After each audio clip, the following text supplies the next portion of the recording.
안녕하세요. 진심을 다해 당신에게 직진하는 감동 직진입니다.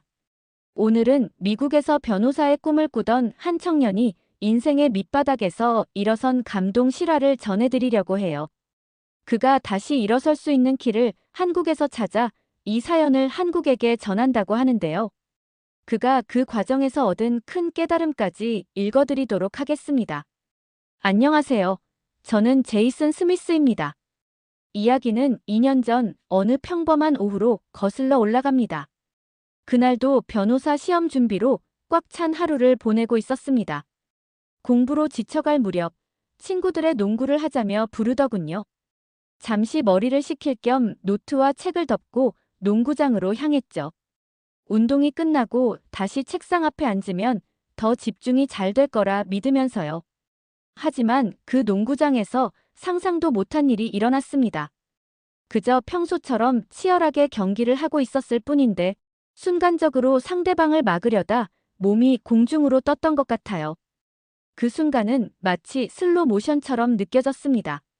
저는 앞으로 넘어지며 왼쪽 무릎이 먼저 땅에 닿았고 이어서 몸 전체가 바닥에 부딪혔습니다.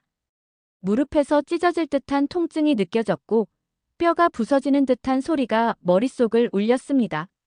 그 순간 모든 것이 멈춘 것 같았습니다. 친구들이 달려와 제 주변에 모였고 저는 손으로 무릎을 감싸쥔 채 비명을 질렀습니다. 제이슨, 괜찮아? 움직일 수 있어? 친구 중 한 명이 다급하게 물었지만 저는 아무 말도 할 수 없었고 그저 눈물을 흘렸습니다. 다리가 내 것이 아닌 것처럼 느껴졌습니다. 극심한 고통이 몰려왔고 제 왼쪽 다리는 아예 움직이지 않았습니다. 친구들은 저를 부축해 차에 태우고 근처 응급실로 향했지만 그곳에서 기다리고 있는 것은 더욱 끔찍한 현실이었습니다. 응급실은 사람들로 가득 차 있었고 제 차례를 기다리는 동안 고통은 점점 더 심해졌습니다. 왼쪽 무릎이 부풀어 오르는 것을 보면서 심각하게 잘못됐다는 것을 직감했지만 3시간 가까이 병원에 그 아무도 저를 보지 않았습니다. 병원의 대기실은 고통 속에 신음하는 사람들로 가득했지만 모든 것이 느리게 돌아가고 있었습니다. 한 명의 간호사가 와서 저를 살펴봤지만 조금만 더 기다려주세요. 곧 의사가 올 거예요라는 말뿐이었습니다. 마침내 의사를 만났을 때 그는 진단 결과를 차분히 설명했습니다. 왼쪽 무릎 인대가 심각하게 손상됐습니다. 수술이 필요하고 이후 몇 달간 재활 치료도 받아야 합니다. 저는 고개를 끄덕이며 얼마나 걸릴까요? 라고 물었지만 그 다음에 들은 말이 제 심장을 쿵 내려앉게 만들었습니다. 수술 비용은 약 1만 5천 달러 정도입니다. 보험이 일부를 보장하면 환자 부담은 약 6천 달러 정도가 될 겁니다. 6천 달러, 변호사 시험 준비로 이미 생활비와 학자금 대출에 허덕이고 있던 제게는 부담스러운 금액이었습니다.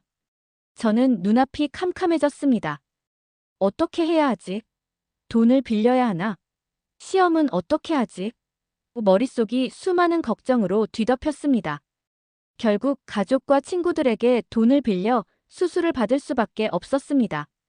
수술 자체는 성공적이었지만 그 후로 제 삶은 조금씩 무너져 내렸어요. 수술 후 재활치료는 매일같이 이어졌고 변호사 시험 준비는 완전히 뒷전으로 밀려났습니다.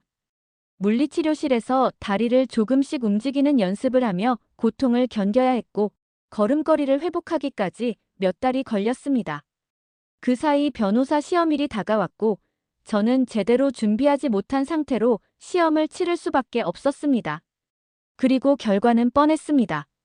저는 시험에 떨어졌고 그 사실은 저를 더 깊은 절망으로 밀어 넣었습니다.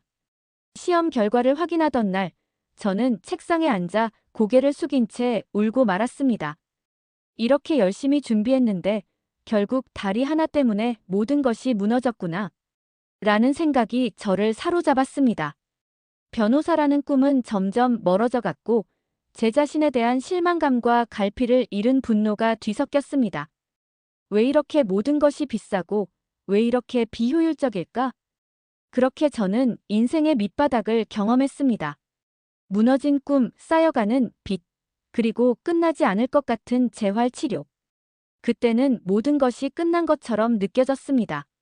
그런데도 저는 어딘가에 작은 희망이 남아있기를 바랐습니다.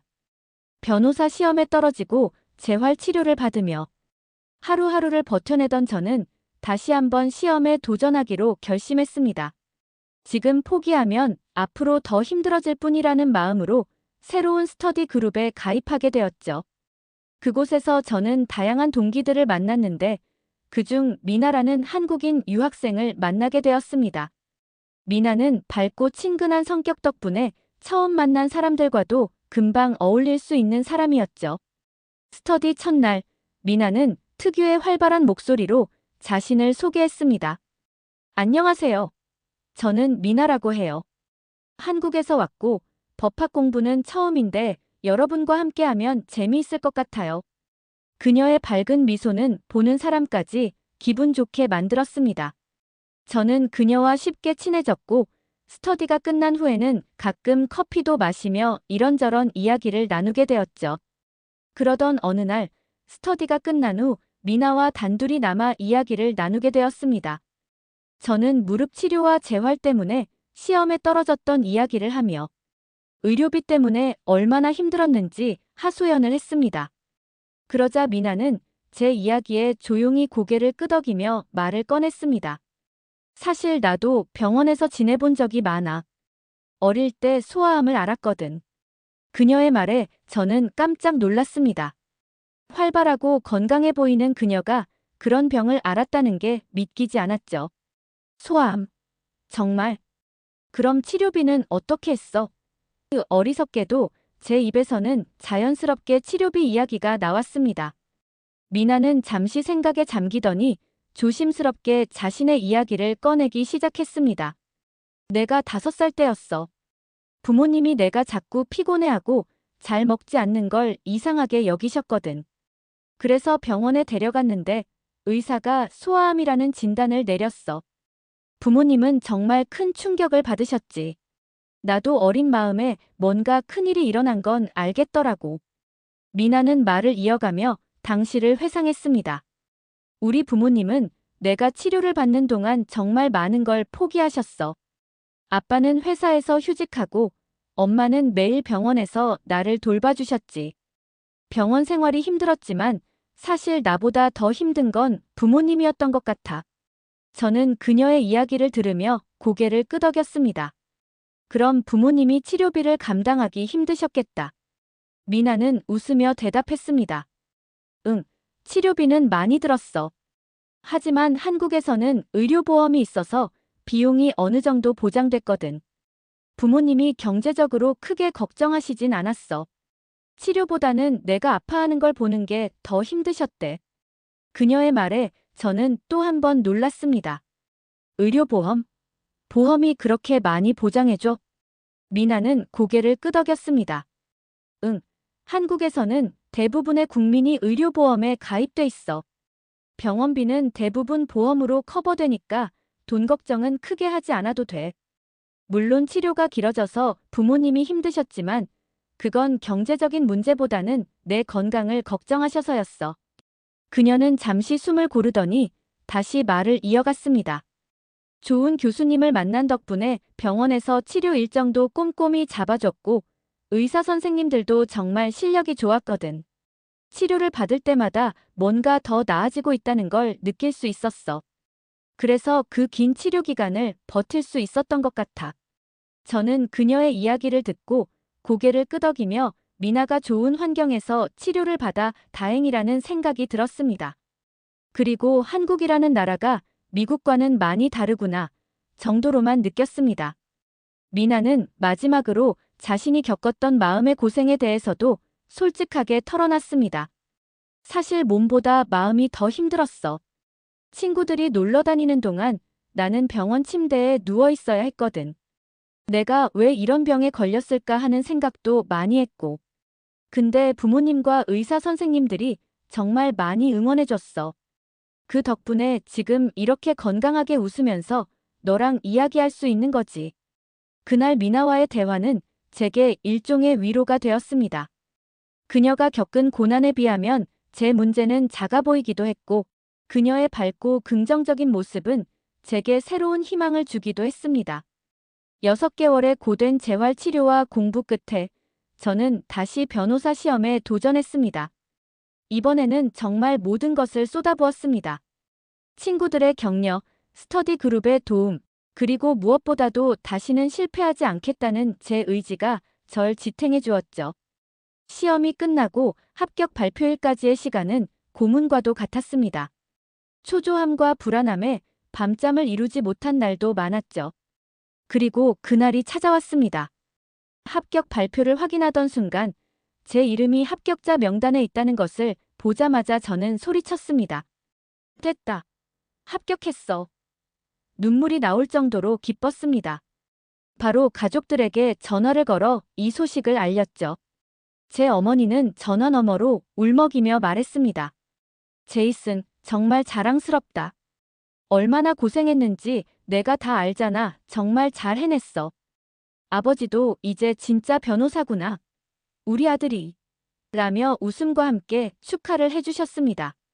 저녁에는 가족들이 작은 파티를 열어주었습니다. 제가 좋아하는 음식을 한가득 차려놓고 축하 케이크도 준비해 주셨어요. 아버지는 축배를 들며 제이슨, 앞으로 더 큰 성공을 향해 나아가자. 오늘은 너의 날이야. 라고 말씀하셨고 저는 그 순간이 평생 잊지 못할 행복한 기억으로 남았습니다. 친구들 역시 축하 메시지와 선물을 보내왔습니다. 하지만 그 행복도 오래가지는 않았습니다.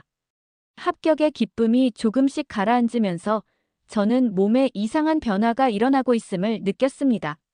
처음에는 그냥 피곤한 줄 알았습니다. 매일 밤잠이 부족한 탓이라고 생각했죠. 변호사로서 새로운 삶을 준비하며 바쁘게 움직였으니 피로가 쌓이는 것은 당연하다고 여겼습니다. 하지만 증상은 점점 더 심해졌습니다. 어느 날 아침 침대에서 일어나는데 온몸이 뻐근하고 무거운 느낌이 들었습니다. 전날 저녁에도 충분히 잤다고 생각했지만 피로감이 전혀 가시지 않았습니다. 더불어 몸이 이상하게 차갑다는 느낌도 들었죠. 이불을 몇 겹씩 덮어도 추위를 떨칠 수가 없었습니다. 그리고 식욕도 눈에 띄게 줄어들었습니다. 좋아하던 음식에도 손이 가지 않았습니다. 그냥 스트레스 때문이라고 생각하며 넘겼지만 이런 상태가 몇 주간 지속되면서 걱정이 되기 시작했습니다. 결정적인 순간은 어느 날 아침 체중계를 보며 찾아왔습니다. 갑자기 체중이 눈에 띄게 줄어든 걸 깨달았죠. 정확히 7kg이 빠져 있었습니다. 평소 체중이 75kg 정도였던 저는 이제 68kg밖에 되지 않았습니다. 체중이 이렇게 빠질 정도로 저는 운동도 하지 않았고 특별히 다이어트를 한 것도 아니었습니다. 거울 속 제 모습을 보며 깜짝 놀랐습니다. 얼굴이 홀쭉해지고 피부도 창백해 보였습니다. 어머니가 전화를 걸어 요즘 좀 피곤해 보인다. 괜찮니? 라고 물으셨을 때도 저는 그냥 일이 많아서 그래요라며 얼버무렸지만 사실 그 순간만큼은 저 자신에게조차 이상한 느낌을 떨칠 수가 없었습니다. 결국 더 이상 무시할 수 없다는 생각이 들었습니다. 저는 곧장 병원을 찾아가기로 했습니다. 병원을 가는 길 내내 저는 스스로에게 괜찮을 거라고 다독이며 걱정을 떨치려 했지만 속으로는 불안함이 가득했습니다. 설마 큰 병이라도 있는 건 아니겠지?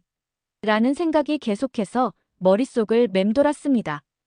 병원에 도착한 후 저는 간단한 진찰과 피 검사를 받았습니다. 의사는 제 이야기를 들으며 이런 증상이 지속된 지 얼마나 되었나요? 라고 물었고 저는 몇 주 정도요. 저는 몇 주 정도요. 그런데 최근에 체중이 많이 줄었어요. 라고 대답했습니다. 의사의 표정이 약간 굳어진 것을 느끼며 제 불안은 더욱 커졌습니다. 결과를 기다리며 스스로를 다독이고 있었습니다. 병원의 진단 결과를 듣던 그 순간을 아직도 잊을 수 없습니다. 갑상선암 초기 단계입니다. 의사가 침착하게 말했지만 제게는 청천벽력 같은 소리였습니다. 암이라니요? 이제 막 변호사로서 새 출발을 시작하려던 시점에 이런 일이 생기다니요. 저는 머릿속이 하얘졌습니다. 의사는 다행히 조기에 발견했기 때문에 치료 가능성이 높습니다. 하지만 치료는 빨리 시작해야 합니다. 라고 덧붙였지만 저는 이미 모든 말을 놓아버린 상태였습니다. 병원을 나와 집으로 돌아오는 길에 문득 미나와의 대화가 떠올랐습니다.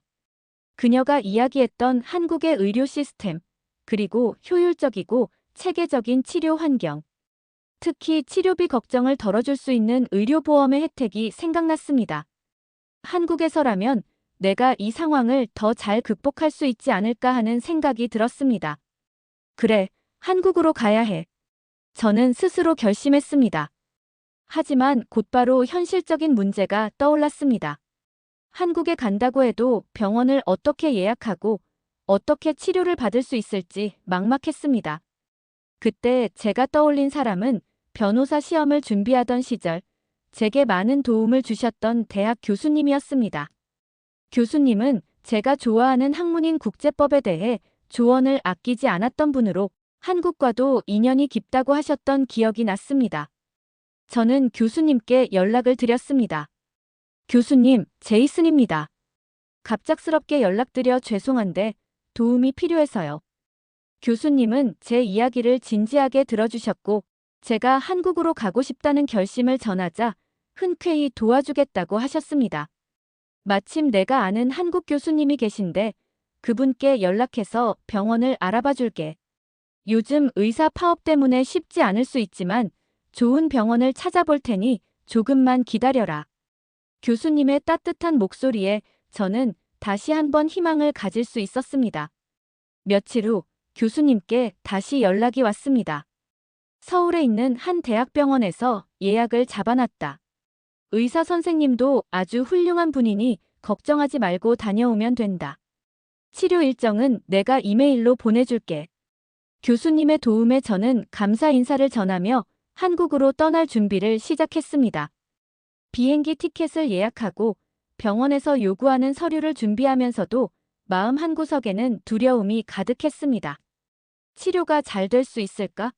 내가 새로운 환경에서 이겨낼 수 있을까? 하지만 다른 선택의 여지가 없었습니다. 저는 살기 위해, 더 나아가 다시 꿈을 이룰 수 있는 삶을 되찾기 위해 한국으로 가야 했습니다. 한국에 도착한 첫날, 저는 곧바로 병원으로 향했습니다. 서울은 낯설고 분주한 도시였지만 공항에서부터 느껴지는 효율성과 정돈된 분위기가 인상적이었습니다. 병원에 도착하자마자 접수부터 진료까지 모든 과정이 놀랍도록 체계적으로 진행되었습니다. 간호사가 친절히 안내해 주었고 서투른 영어로라도 환자를 위해 노력하는 모습이 인상 깊었습니다. 곧 담당 의사를 만나게 되었는데 그는 40대 중반쯤 되어 보이는 차분하고 신뢰감 넘치는 사람이었습니다. 제이슨 씨, 처음 뵙겠습니다. 저는 당신의 주치의를 맡게 된 김선호입니다. 그는 제 상태를 꼼꼼히 살펴본 후 지금까지의 검사 결과와 서류를 바탕으로 구체적인 치료 계획을 설명해 주었습니다. 초기 단계라 다행입니다. 방사선 치료와 약물 치료를 병행할 예정이고 큰 수술은 필요하지 않을 것 같습니다. 치료가 잘 진행된다면 완치 가능성은 충분히 높습니다. 김선호 선생님의 침착한 태도와 구체적인 계획은 저를 안심시켰습니다. 그가 말했습니다. 치료 과정에서 불편한 점이나 질문이 있으면 언제든 말씀하세요. 저는 그의 말에 마음이 편해졌습니다. 첫 치료는 바로 다음 날부터 시작되었습니다. 방사선 치료를 받기 위해 준비하는 과정에서도 병원 직원들은 매우 친절했고 모든 것이 체계적으로 이루어졌습니다. 치료실은 깔끔하고 첨단 장비가 가득했습니다. 방사선 치료는 처음이라 두려움이 있었지만 의료진이 저를 진정시켜주며 세세히 설명해주는 덕분에 조금씩 마음이 편안해졌습니다. 치료가 끝난 후에도 간호사가 다가와 치료 후 조금 피곤하실 수 있으니 푹 쉬세요. 라며 따뜻한 말을 건넸습니다. 몇 주간의 집중적인 치료를 마친 후 저는 처음으로 의사 선생님으로부터 긍정적인 소식을 들었습니다. 제이슨 씨, 치료가 아주 잘 진행됐습니다. 초기 진단 단계에서 바로 치료를 시작한 덕분에 현재 상태는 아주 안정적입니다. 앞으로는 약물 치료를 꾸준히 하면서 정기적으로 검사를 받으시면 됩니다. 김선호 선생님은 제게 환하게 웃으며 말했고 그 미소가 제게는 한 줄기 빛처럼 느껴졌습니다. 그 순간 제 마음을 휘감았던 모든 불안과 두려움이 눈 녹듯 사라졌습니다. 비록 앞으로도 몇 년간 약을 꾸준히 먹어야 하고 정기적으로 검사를 받아야 한다는 사실은 변하지 않지만 이제는 제 삶을 되찾았다는 안도감이 더 크게 다가왔습니다. 저는 의사 선생님과 병원 의료진에게 진심으로 감사 인사를 전했습니다. 정말 감사합니다. 병원을 나서는 길, 한국에서의 시간들이 머릿속을 스쳐갔습니다. 처음 병원을 찾으며 느꼈던 막막함, 그리고 친절하고 체계적인 의료 시스템 덕분에 점차 안정을 찾아가던 순간들. 모든 것이 저에게 큰 의미로 다가왔습니다. 미국에서는 상상도 할 수 없었던 의료 경험이었죠. 효율적인 절차, 환자 중심의 배려, 그리고 의료진의 높은 전문성은 제가 한국에 대해 새롭게 배우고 감탄할 수 있는 계기가 되었습니다. 병원 근처의 카페에 앉아 커피 한 잔을 마시며 잠시 생각에 잠겼습니다. 미나가 아니었다면 내가 과연 이곳까지 올 수 있었을까? 미나와의 대화가 아니었다면 아마 저는 여전히 미국에서 혼란스러운 상황에 머물며 엄청난 의료비와 씨름하고 있었을 것입니다. 미나가 들려준 한국의 의료 시스템 이야기가 제게 새로운 길을 열어준 셈이죠. 그녀에게 따로 이야기하진 않았지만 마음속 깊은 곳에서 그녀에게 고마움을 느꼈습니다. 며칠 뒤 저는 짐을 정리하며 미국으로 돌아갈 준비를 했습니다. 치료를 마치고 나니 모든 것이 꿈만 같았습니다. 처음 한국에 올 때의 불안과 두려움은 어느새 사라지고 이제는 감사와 만족감만이 남아 있었습니다. 짧은 시간 동안 한국에서 경험한 의료 시스템은 제게 새로운 시각을 열어주었습니다. 특히 모든 과정에서 느꼈던 따뜻함과 전문성은 제가 평생 잊지 못할 기억으로 남게 될 것입니다. 공항으로 향하는 택시 안에서 저는 김선호 선생님과 병원의 의료진을 떠올렸습니다. 그들의 헌신적인 모습은 제게 큰 감동을 주었습니다. 또 한편으로는 미나가 이야기했던 최근의 의사 파업 상황이 떠올랐습니다. 이렇게 훌륭한 시스템이 잠시라도 흔들리는 일이 없으면 좋을 텐데. 저는 한국의 의료 시스템이 가진 강점을 생각하며 하루빨리 파업 문제가 해결되기를 진심으로 바랐습니다. 한국이 지금의 체계적이고 선진적인 의료 시스템을 유지하며 앞으로도 많은 사람들에게 희망을 줄 수 있기를 간절히 바랐습니다. 비행기에 올라타 창밖을 바라보며 정말 많은 생각이 들었어요.